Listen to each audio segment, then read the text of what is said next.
हमारे द्वारा आपके द्वारा बोले गए अक्षर, हमारे द्वारा आपके द्वारा बोले गए शब्द कभी समाप्त नहीं होते, वो घूम के हमारे पास आते हैं। आप किसी को बंद कमरे में एक ताला लगाओ, एक कमरा बंद करो, 2 कमरा बंद करो, 3 कमरा बंद करो, 4 कमरे बंद करके अकेले कमरे के अंदर आप किसी की निंदा कर कर देखो, जिसकी निंदा करिए उस तक वो बात पहुंच ही जाती है। अब लोग कहेंगे हमने तो अकेले में की थी, ये बात उसके तक पहुंच कैसे गई? क्योंकि हमारे शरीर की वाइब्रेशन, हमारे शरीर की तरंगे हमारी बात को ले जाकर वहां तक छोड़ देती है जिसके लिए हमने कहा है।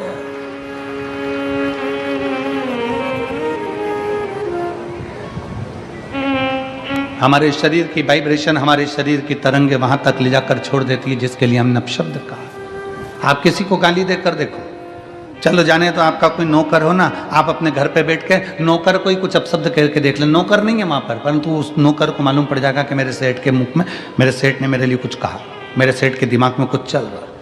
हमारी वाइब्रेशन बता देती है, हमारी तरंगे बता देती है। इसलिए शिव महापुराण की कथा कहती है, अच्छा विचार करिए, अच्छा सोचिए। अगर कोई तुम्हारा दुश्मन है ना, उसके बारे में अच्छा सोचना चालू करो। एक दिन वो दुश्मन तुम्हें सुंदर माला लाकर ना दे, तुम्हारे को गुलाब का फूल लाकर ना दे, तुम्हारे लिए गुलदस्ता लाकर ना दे, तो कहना जो दुश्मन है उसके लिए वे अच्छा सोचना प्रारंभ करो, श्रेष्ठ सोचो। बहू सास की दुश्मन नहीं है, सास बहू की दुश्मन नहीं है। अगर बहू की दुश्मन होती सास तो अपनी रकम तुड़वाकर बहू को ना देती शादी के पहले, शादी के समय पर।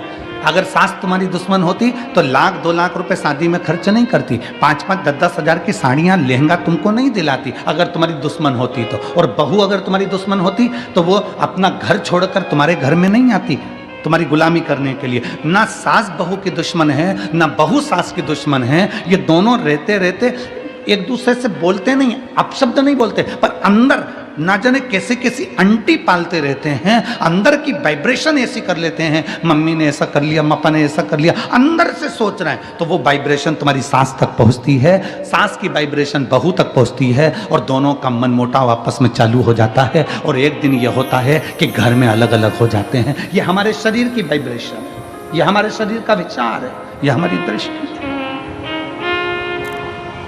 आप अच्छा सोचो ना।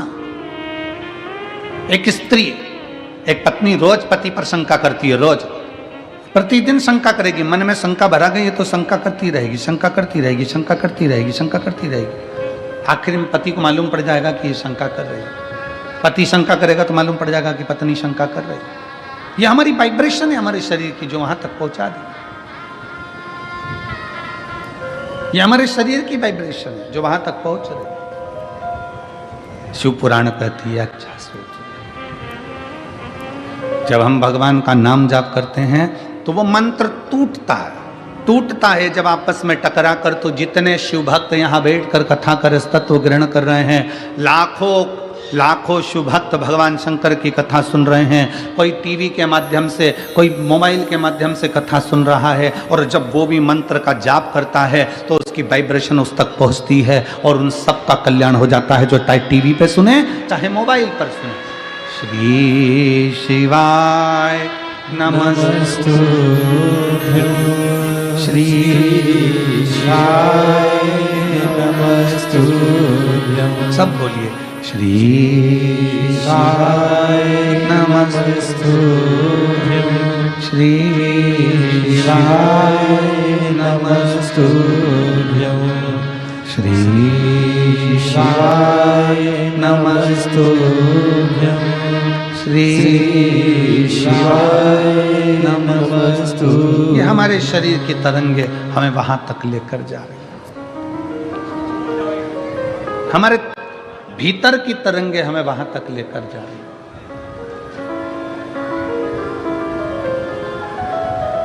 भगवान दुख नहीं काटता। अगर दुख काटता मेरा भगवान तो दुख ही नहीं देता।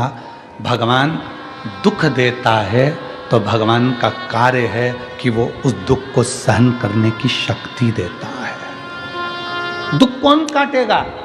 अब आपको बताना है, दुख कौन काटेगा? आपका जपा गया नाम, आपका चढ़ाया गया एक लोटा जल, आप जो अपना घर छोड़कर परमात्मा के दरवाजे तक जा रहे हो, किसी भूखे को भोजन करा रहे हो, किसी प्यासे को पानी पिला रहे हो, किसी व्यक्ति के दुख की घड़ी में तुम काम आ रहे हो और एक लोटा जल भगवान शंकर को चढ़ा रहे हो और मुख से श्री शिवाय नमस्तुभ्यम कह रहे हो, तुम्हारा वो सत्कर्म, तुम्हारा वो भजन, तुम्हारा वो नाम जाप, तुम्हारा वो स्मरण तुम्हारे दुख को समाप्त